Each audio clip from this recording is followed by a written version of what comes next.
Afternoon everyone, this is Urvashi. आज हम लोग बात करेंगे पैडागॉजी ऑफ इकोनॉमिक्स में जो हमारा मेन टॉपिक है लेसन प्लान। जो लेसन प्लान है ये बहुत ही इम्पोर्टेंट टॉपिक है आपका 16 मार्क्स में या आपके 4 मार्क्स में जो आता है। तो जब भी आप लोगों के एग्जाम्स होंगे आप ये टॉपिक जरूर याद करके जाना, अच्छे से रिवाइज करके जाना, ठीक है। तो हम लोग बात करते हैं सबसे पहले लेसन प्लान। लेसन प्लानिंग में क्या होता है, जो सबसे पहले कोई कुछ पॉइंट्स होते हैं जो एक टीचर को माइंड में रख के स्टूडेंट्स को टीच करना चाहिए। सबसे पहला आ जाता है meeting definite aim and achievement of goal. सबसे एक डेफिनाइट एम होना चाहिए, परफेक्ट एम होना चाहिए। Definite aim and achievement of goal, ठीक है। उसके बाद एक परफेक्ट पूरा एम होना चाहिए स्टार्टिंग में कि हमारा ये एम है, हमने आज इस स्टूडेंट को पूरा चैप्टर जो है या मेन पॉइंट्स हैं उसको क्लियर करने हैं। जो भी उसके डाउट्स हैं इस टॉपिक से रिलेटेड वो सारी चीजें क्लियर करनी है कि आगे एग्जाम में टेस्ट में स्टूडेंट हमारा बहुत अच्छे नंबर स्कोर करे। उसे माइंड में कोई भी जैसे टॉपिक है वो पूरा क्लियर हो जाए, कोई भी उसके माइंड में डाउट ना रहे, ठीक है। ये एक फर्स्ट मैथ वो होता है पॉइंट। उसके बाद हम लोग नेक्स्ट पॉइंट में आते हैं saving of time, energy and labour. Saving of time, energy and labour. जो हमारा टाइम, एनर्जी और लेबर है वो सेव होता है। इसके पीछे जो रीजन है वो ये है कि वर्क इज प्री प्लान। जो टीचर है आपको जो स्टूडेंट्स को काम करवाती है कि नेक्स्ट डे हमने क्या करना है, ये आज ही होता है, सारा प्री प्लान होता है। इसने हम लोग क्या करते हैं कि प्री प्लान में हम लोग क्या करते हैं कि हमें पता है कि हम एक दिन पहले ही सोच के रखते हैं कि आज हम बच्चों को ये टॉपिक करवाएंगे। इससे ये रहता है कि क्लास में आके हर टीचर्स का टाइम वेस्ट नहीं होता कि आज कौन सा करवाएं, क्या करवाएं। ये सब चीजें माइंड में टीचर के रहती हैं कि प्री प्लान्ड। इसलिए ही टीचर, कोई भी टीचर हो, आगे आप भी टीचर बनेंगे तो आप लोगों की भी ये ड्यूटी होती है। सभी टीचर्स ऐसे करते हैं, क्या मैं ही क्यों ना हूँ, एक प्री प्लान बनाती हूँ। मतलब कि पहले से एक प्लान बनाती हूँ कि अपने स्टूडेंट्स को मैंने नेक्स्ट डे क्या करवाना है या एक दिन में उन्हें कितना टॉपिक मैंने कवर करवाना है। खाली उसकी मीनिंग और करेक्टरिस्टिक्स ही करवाने हैं या उसकी इंपॉर्टेंस और एडवांटेजेस डिसएडवांटेजेस भी उसकी टॉपिक की करवानी है। ये एक काम जो होता है प्री प्लान होता है, ठीक है। उसके बाद हम लोग नेक्स्ट पॉइंट पे आते हैं कॉन्फिडेंस ऑफ टीचर। जो कॉन्फिडेंस होता है टीचर का, कॉन्फिडेंस चाहे मैं भी क्यों ना हूं, सबका स्टार्टिंग में प्रॉब्लम आती है स्टूडेंट्स को पढ़ाने में। सबके माइंड में, आप भी हैं, फर्स्ट टाइम पढ़ाएंगे, किसी को टीच करेंगे, थोड़ा सा आप भी नर्वस होंगे। तो ये जो होता है कॉन्फिडेंस जो होता है उस टीचर का अपने ऊपर कितना है कि अगर वो खुद को टीच कैसे, मतलब कि कैसे वो अपने ऊपर, जो टीचर का मेन जो कॉन्फिडेंस होता है टीचर को अपने ऊपर होना चाहिए कि वो जो अपने स्टूडेंट्स को, अपने बच्चों को करवाएंगी वो कैसे पढ़ाएंगी, कैसे उनके जितने भी डाउट्स होंगे वो कैसे क्लियर करेगी। तो सबसे पहले जो ये हमारा पॉइंट आ जाता है, कॉन्फिडेंस जो है टीचर का अपने ऊपर बहुत होना बहुत ही जरूरी है। उसके बाद हम लोग बात करते हैं एफिशिएंसी की। हमारा फोर्थ पॉइंट आ जाता है एफिशिएंसी। एफिशिएंसी होनी चाहिए बहुत ज्यादा। While preparing a lesson plan, हमें लेसन प्लान बनाने से पहले कैपेबिलिटीज, एबिलिटीज, हमारे interest, capability, habit and mental behaviour of students जो होता है अपने दिमाग में रखना चाहिए टीचर को कि कितनी एफिशिएंसी है टीचर की, कि स्टूडेंट्स को किस चीज में इंटरेस्ट आ रहा है, क्या चीज पढ़ने में ज्यादा इंटरेस्ट आ रहा है या किस वे से अगर टीचर पढ़ा रही है उन्हें कैसे इंटरेस्ट आ रहा है। उसी नेचर से उसे अपने स्टूडेंट्स को, जितने भी उसके स्टूडेंट्स होंगे, उन्हें टीच करना चाहिए जिससे उसकी एफिशिएंसी पढ़ाने की बनी रहे, ठीक है।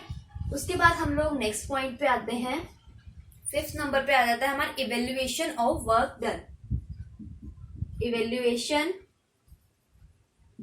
Of work done. उसके बाद जो लास्ट होता है, टीचर जो है इवेल्युएट करती, जितना भी उसने काम करवाया है क्या वो बच्चों को समझ आया है।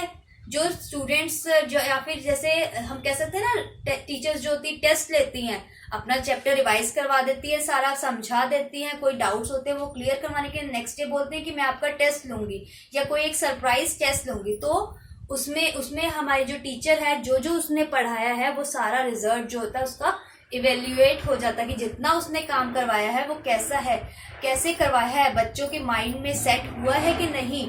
ठीक है, उसके बाद हम लोग बात करते हैं, ये तो हो गया हमारे टीचर्स ने में जो पॉइंट्स हैं वो लेसन प्लान करने के लिए बच्चों को पढ़ाने के टाइम पे जो माइंड में रखा जाता है। उसके बाद हम लोग बात करते हैं what is lesson planning.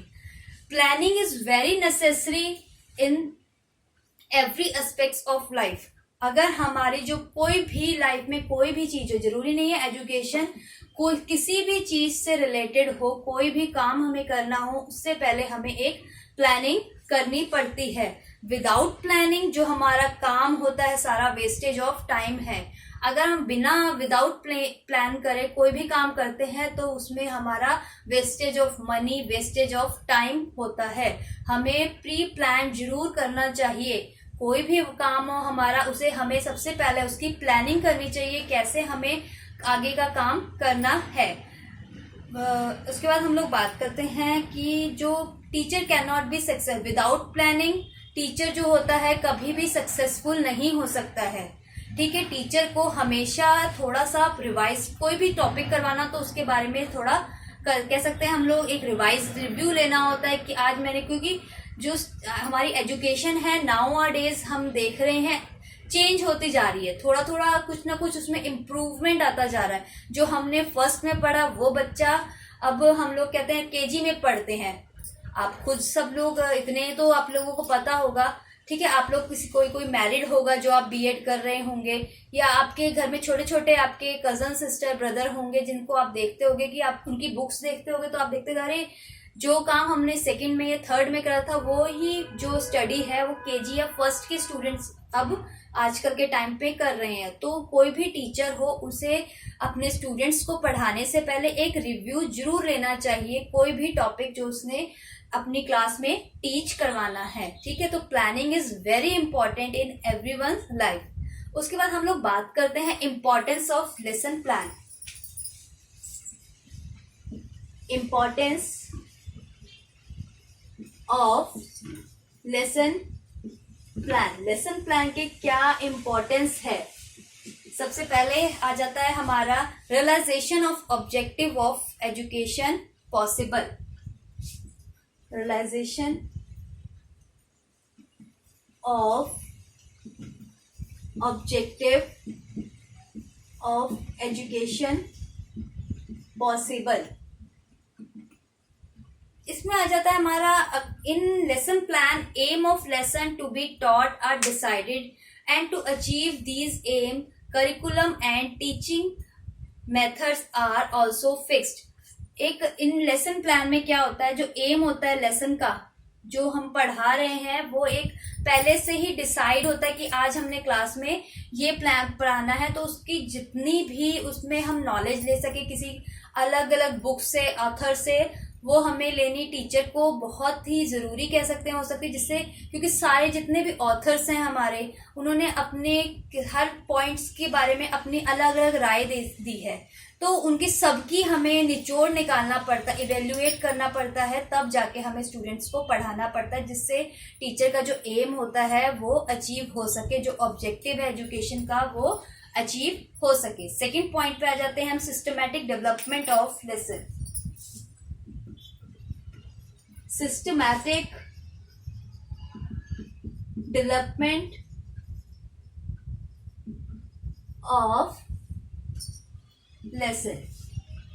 Systematically हमें डेवलप करना चाहिए लेसन को। हम कैसे पढ़ा रहे सिस्टमैटिकली, सबसे पहले कि उसका मीनिंग बताना है, क्या है उस टॉपिक का मीनिंग, क्या है उसकी डेफिनेशंस, क्या है उसके करेक्टरिस्टिक्स, मेरिट्स, डीमेरिट्स, उसका मेन अचीवमेंट क्या है या उसकी इम्पोर्टेंस क्या है। सिस्टमैटिकली हमें लेसन्स की डेवलप करते हैं, डेवलपमेंट होती है इससे लेसन का, जिससे धीरे धीरे स्टूडेंट्स को समझ आता है। ठीक है, नेक्स्ट पॉइंट पे आते हैं, development of self confidence.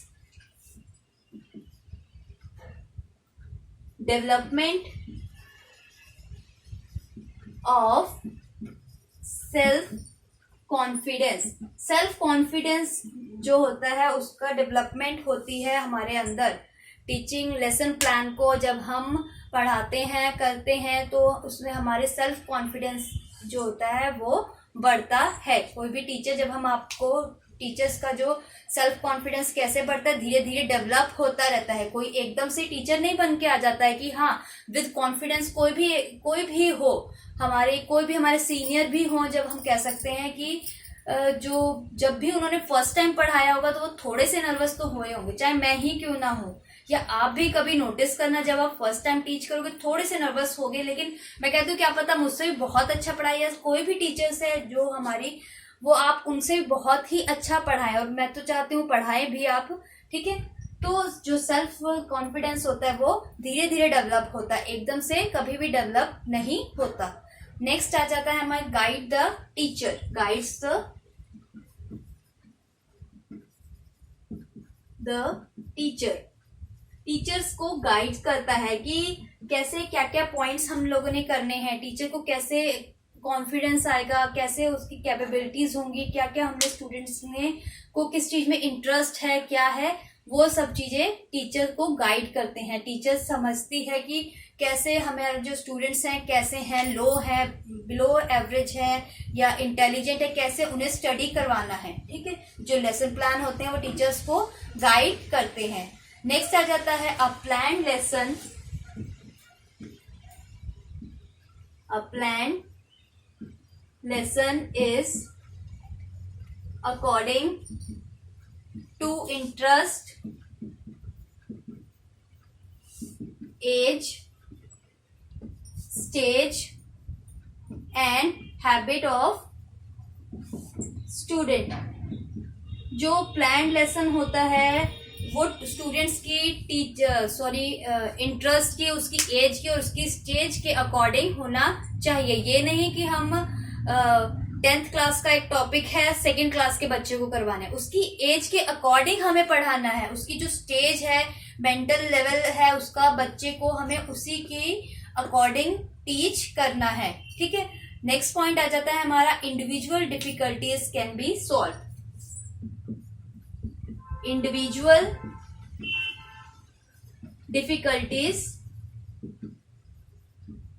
Can be solve. Individually difficulties होती हैं स्टूडेंट्स में, अलग अलग इंडिविजुअली जो होती हैं उनमें प्रॉब्लम्स आ रही हैं, क्या क्या क्वेश्चंस हैं जो उन्हें समझ नहीं आ रहा, वो इंडिविजुअली हम लेसन प्लान के थ्रू स्टूडेंट्स को उनके डाउट्स जो होते हैं वो हम क्लियर कर सकते हैं, ठीक है। इंडिविजुअली ये नहीं कि पूरी क्लास को समझ आ गया लेकिन 2 स्टूडेंट्स को समझ नहीं आया है तो हम लोग क्या करते हैं, उन्हें समझाते हैं इंडिविजुअली। ये नहीं कि पूरी क्लास को समझ आ गया तो आप दूसरे जो 2 बच्चों को समझ नहीं आया उन्हें कभी भी इग्नोर नहीं करेंगे, ठीक है।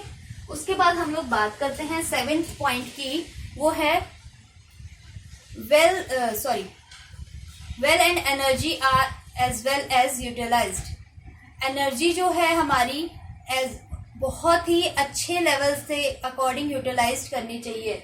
यूटिलाइजेशन ऑफ एनर्जी कह सकते हैं हम, of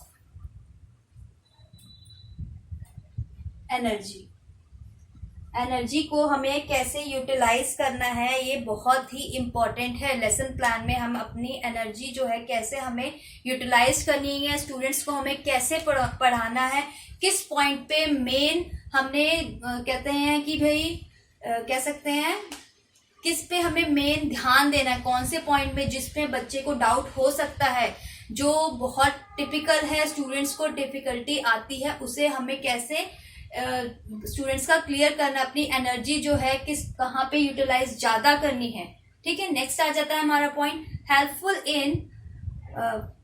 in finishing the syllabus on time. Helpful in finishing the syllabus on time. जो लेसन प्लान होता है वो हमारी हेल्प करता है जितना भी सिलेबस है हमारे सब्जेक्ट का वो कंप्लीट करने में, उसे फिनिश करने में, ठीक है। तो ये हो गए हमारे इम्पोर्टेंस ऑफ लेसन प्लान। उसके बाद एक पॉइंट है वो मैं आपको थोरली थोड़ा पढ़ा देती हूँ। गुड लेसन प्लान क्या होता है, ठीक है, उसके बारे में मैं आपको ऐसी पढ़ाती हूँ। जस्ट अ मिनट बेटा। Characteristic of good lesson plan. Good lesson plan जो होते हैं वो क्या होता है? Writing lesson plan. जो एक अच्छा लेसन प्लान जो होता है वो लिखते हैं। Good knowledge of subject matter. Subject matter के बारे में बहुत ही अच्छी नॉलेज होती है। गुड लेसन प्लान में क्या क्या चीजें आ जाती हैं वो मैं बता रही हूँ। Aim of lesson should be definite and clear. एक जो एम होता है वो डेफिनेट और क्लियर होना चाहिए। हमें जो एम है हमारा एकदम क्लियर होना चाहिए कि हमने क्या करना है, ठीक है, हमने फ्यूचर में अपने स्टूडेंट को क्या चीज क्या टॉपिक है वो क्लियर करवाना है, बिल्कुल, ठीक है। परफेक्ट एक एम होना चाहिए। नेक्स्ट है development of lesson plan with the help of student. एक लेसन प्लान को हम डेवलप कर सकते हैं with the help of students को हेल्प लेके स्टूडेंट्स की हम लोग लेसन प्लान डेवलप करते हैं। Utilization of more than one method. एक मेथड नहीं, बहुत सारे हम मेथड को यूज कर सकते हैं लेसन प्लान बनाने के लिए with the help of students और अवर कलीग्स। कि कौन कौन से मेथड हमें यूज किए जाएं अपना लेसन प्लान बनाने के लिए। Clarity about the use of methods, aids and device. Clarity होनी चाहिए हमें लेकिन मेथड्स की, जो भी हम मेथड और एड्स हम यूज करेंगे, जो भी डिवाइसेस हम लोग यूज करेंगे वो हमें क्लियर होनी चाहिए, कोई भी डाउट नहीं होना चाहिए उसमें, ठीक है। उसके बाद आ जाता है हमारा individual help to the student. Individually हमें स्टूडेंट्स की हेल्प जो होती है वो करनी चाहिए। So that's all class. ये आपका जो लेसन प्लान है बहुत ही इंपॉर्टेंट टॉपिक है। तो कोई भी आपको इससे रिलेटेड कोई भी डाउट हो तो आप मुझे कमेंट सेक्शन में मैसेज कर सकते हैं, ठीक है। Okay, thank you class.